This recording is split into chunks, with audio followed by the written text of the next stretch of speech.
featuring creepy mustache.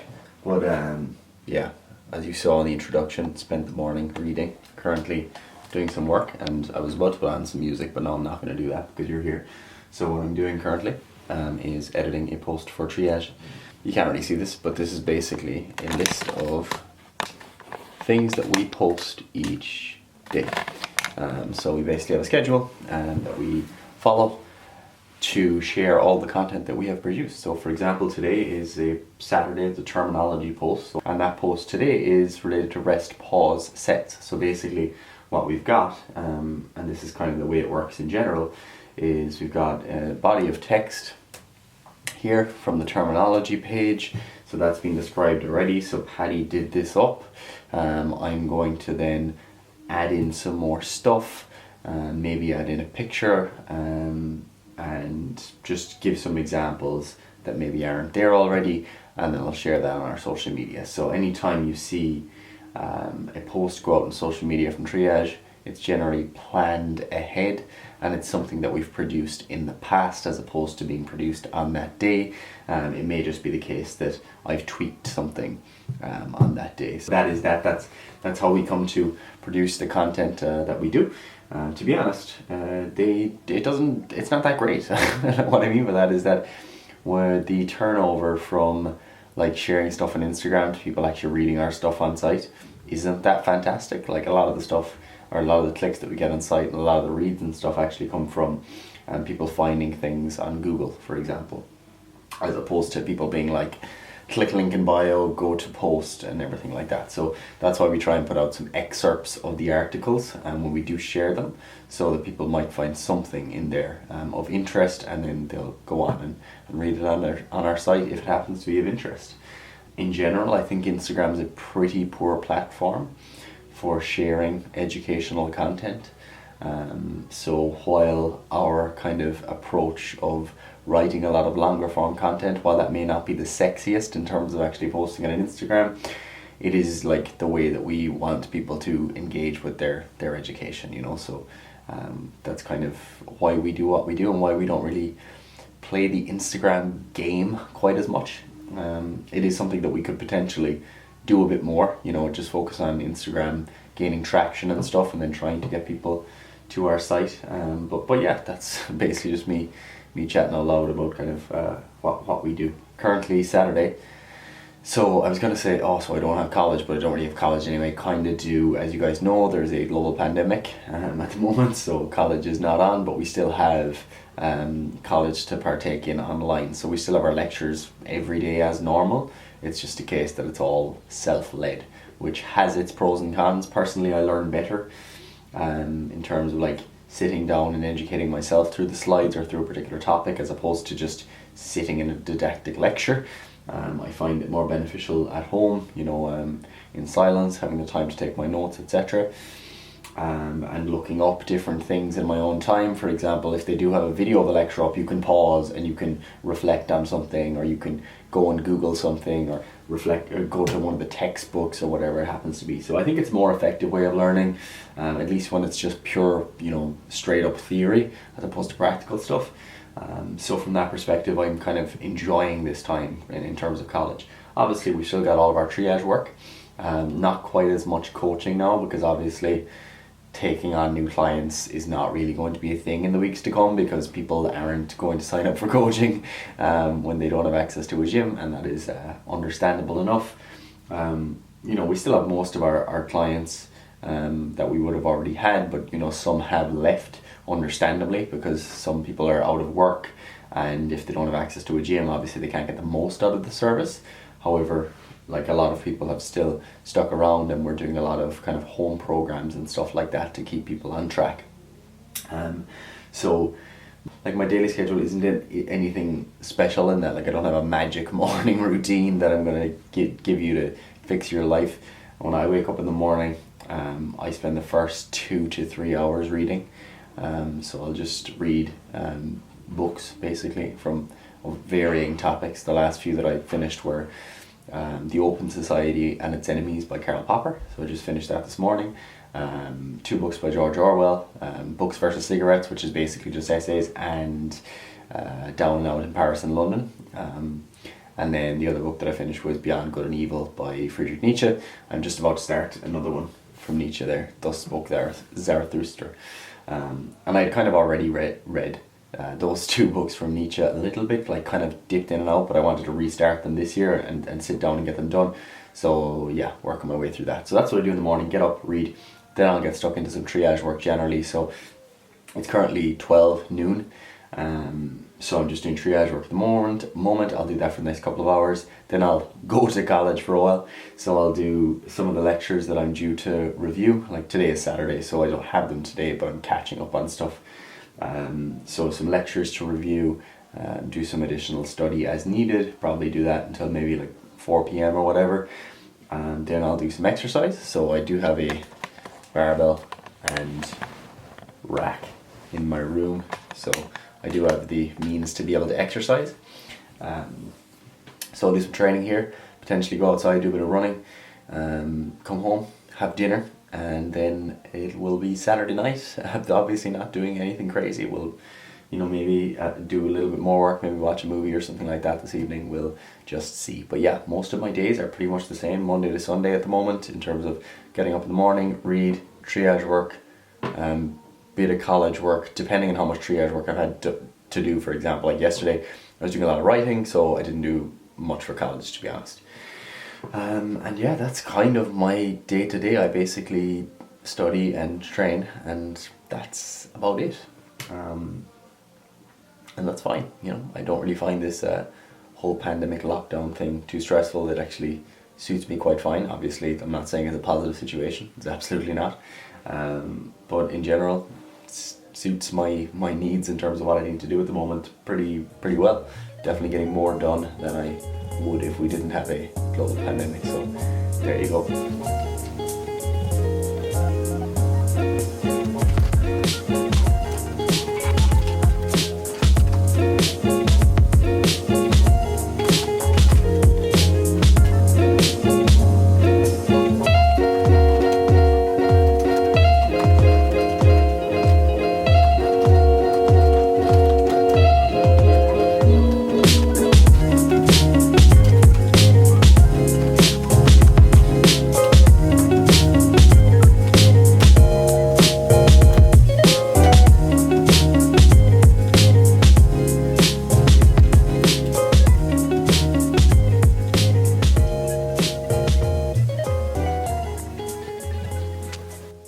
Right boys, I've been sitting on my arse for most of the day, so time to do a bit of training, which means that I'm gonna stay in this same room that I've been in for most of the day and do a bit of training, so you can watch. Oh my eyes.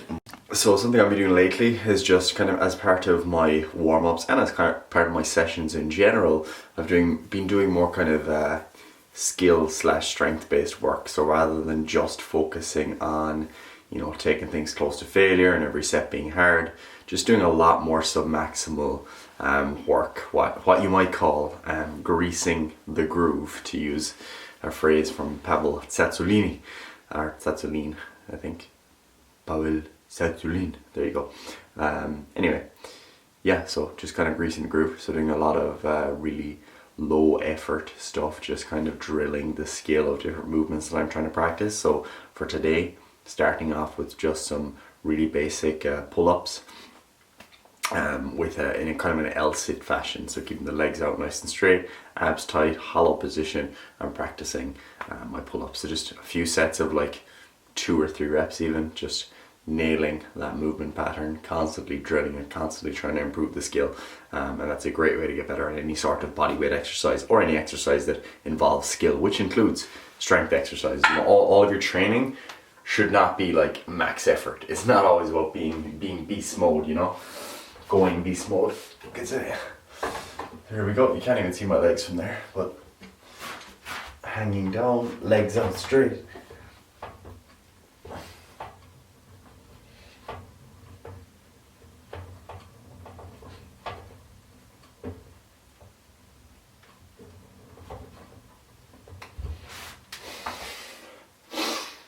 So, nice and easy work.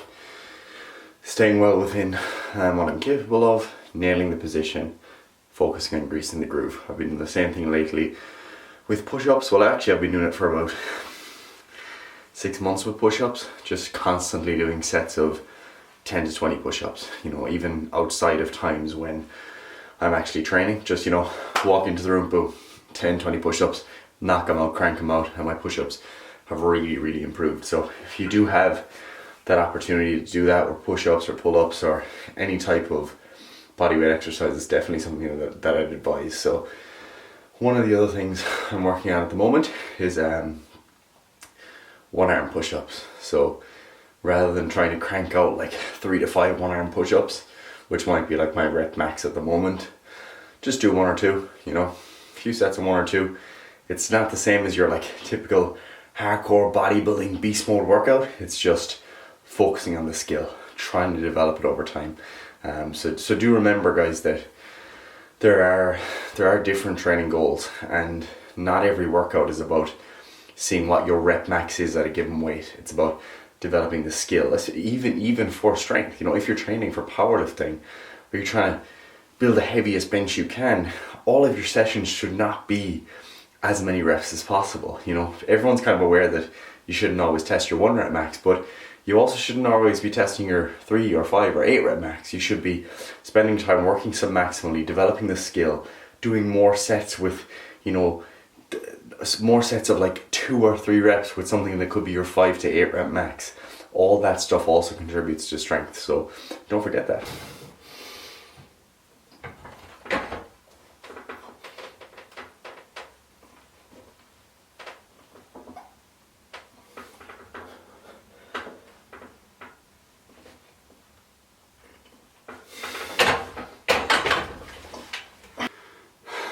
So, quick tip for the bench press, guys. If you don't already implement this, it will really improve your bench press. It's to push back.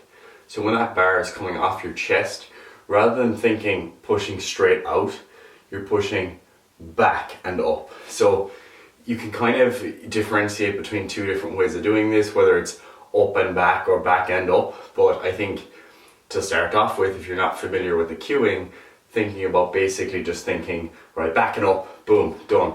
Keep it simple. Like that'll be a really easy way to start to improve your bench press, because if you're lying back in this position, when you initially have the bar up here at the top, your arm is the weight's going to be stacked over my shoulder joint. So when that's stacked over my shoulder joint in that straight line, if I was to come back straight down from there, I'd be coming to like my clavicles, and no one does that. So what people actually do is you bring the bar to like your nipple line around there, like, oh, it looks like I'm playing my nipples, but you bring it down to like basically your lower chest. Like that's what most people do with the bench press. You bring the bar down. So what you want to realize is that your bar path on the way down is already in a sort of diagonal fashion, so it's not straight down, it's coming towards the lower chest as opposed to staying over the shoulder.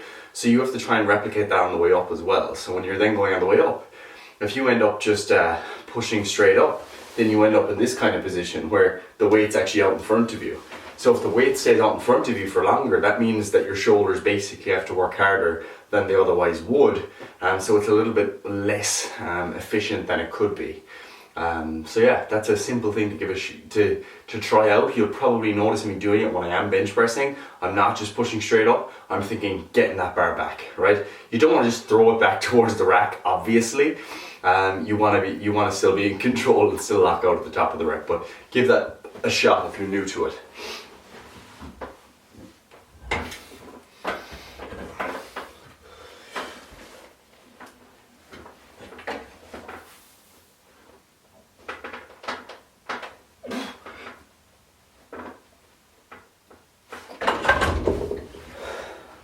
Current weight on the bar is 100 kilos. Because it's probably difficult to tell with the bumper plates and all these small plates that are on the end, but 100 kilos. So basically what I'm going to do here is I'm going to go for triples, so just sets of 3. Should be at least 1 to 2 reps in reserve. This is roughly my 6 rep max, maybe a bit more on a good day with touch and go, but for now it should be around 1 to 2 reps in reserve, meaning that I could do probably 1 or 2 more in the same technical fashion. However, the difficulty here is actually unracking the bar, so I can't actually adjust this in the way that I'd like, because I've actually got the rack the opposite way around, because if I had it the right way around, then the safety gets in the way. So yeah, that's the difficult part here, is actually unracking it out to myself, but sure, that's fine.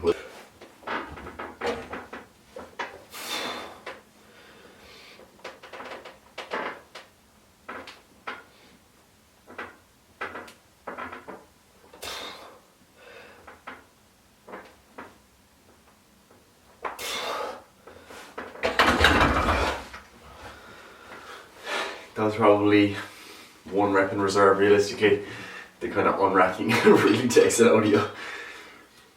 It's worth noting that like your performance is going to vary day to day. Like, that is normal, and that's one of the things that we try to account for in training planning. So when we're prescribing programs to our clients, we give guidelines based on, you know, reps in reserve. So I wouldn't, like, let's say that on my best day, fully recovered, that's somewhere around my 6 rep max, okay? Today it's not, okay? So I've benched the last few days in a row, been doing push-ups, 1-arm push-ups, stuff like that. For whatever reason, all these variables come together and lead to changes in performance day to day. So had I not eaten, had I not slept well, all those things are going to lead to performance variations. So if you've got a program that is hyper-prescriptive in that it says 100 kg by sets of 5, boom, that's it, then that's not allowing you to adjust in accordance with your performance capabilities on that day or your level of preparedness. So that's why having ranges of like reps in reserve or rate of perceived exertion can actually be useful, so that if this was supposed to be 2 reps in reserve or 3 reps in reserve, I can say, actually, I'm probably a bit below that level today, so what I'm going to do is go with 97.5 instead of 100. Same training stimulus, in that you're still applying the same level of stress, but you're accounting for the fact that you were at a different level of preparedness on a given day. So always remember, keep that in mind when you are planning your training or when you're planning training for others. Right guys, so I think I'm going to leave it there for this video, because I put quite a few bits in here. I'm going to finish off my workout. So I just did set 2, I'm going to do another set now. Second one was actually a bit better, felt more comfortable. And third one should hopefully be good too, but anyway, you don't have to worry about that. I'll do some maybe a back off set or 2, just real light work on the bench press, just kind of cueing my technique. Then what I'm going to do is I'm actually going to do some pistol squats and try to practice those, get a little bit better at those, and then it's kind of optional thereafter, because I've actually gotten a lot of the weight training for the week that I wanted to get done. So I'm not too stressed about getting too much more in this weekend. I probably will anyway, because it's Saturday and tomorrow's Sunday, so I might do a little bit, or I might just do more conditioning type work tomorrow. After this, then just finish up 1 or 2 more weight training exercises. I'm going to go out and do some conditioning. So what I'm going to do is, there's a hill close to my house, and I'm going to do maybe 60 to 80 meters, and I'll do 5 to 8 reps of that. Just see how that feels. Sprint to the top, jog back down, sprint to the top, jog back down. Just a quick little bit of conditioning work, and then maybe finish with a little run around the block. We'll see how that goes, because I'm kind of, you know, it's almost dinner time as well, and I'm pretty hungry. So yeah, that'll be today's physical training. As always, if there's anything you'd like me to discuss maybe in the next video or anything, just let me know. The fact that I do have some weights and stuff in the room allows me a bit more flexibility in terms of, you know, if you want to see a particular technique cue, or you want to ask a question related to bench press technique or rowing technique or overhead press technique or anything like that, I can add more specific points now, because the gym I've been training in for the last 6 months, I actually can't film in it, which is not ideal. So yeah, let me know if there's anything you're interested in, and hopefully keep in touch with future YouTube videos, and that we all get through this pandemic healthy, strong, fit, etc. So I'll talk to you guys soon. As always, be happy, and remember that it is in fact too easy.